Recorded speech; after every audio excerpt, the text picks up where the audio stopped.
ராமதாஸ் அப்படின்னா நீங்க போராளி. என்ன ஒரு போராளி தான் ராமதாஸ்.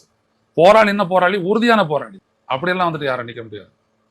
நாங்கெல்லாம் இப்போ மக்கள் தொலைக்காட்சியில் நின்றுகிட்டு நாங்கெல்லாம் பேசணும் அப்படின்னோம்னா, தியாகில இருந்து ஐயநாதன் வரைக்கும் பேசணும் அப்படின்னோம்னா காரணம் ஐயா ராமதாஸ். பாசக்கார தந்தையா இல்ல சாமர்த்தியமான அரசியல்வாதியா? இப்ப ரெண்டுல எதுல அவர் வந்து தோல்வி அடைஞ்சிருக்கா? எந்த இடத்துலயும் இல்ல. அவர் தோற்றதுக்கு காரணம் ஒன்னே ஒண்ணுதான்.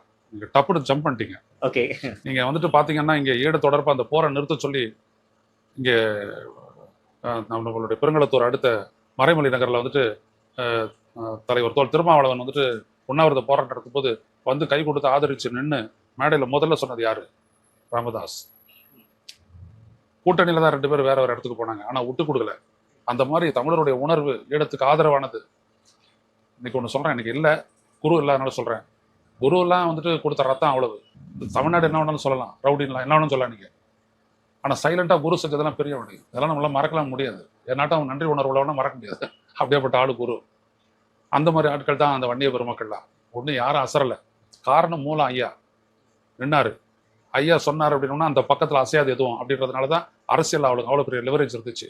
அதை அவர் பயன்படுத்தினார். ஆட்சி அதிகாரத்துக்கு போனார். ஆட்சி அதிகாரத்தை வச்சுக்கிட்டு தமிழ்நாட்டுக்கு என்னென்ன செய்யணுமோ எவ்வளோத்தையும் செஞ்சார்.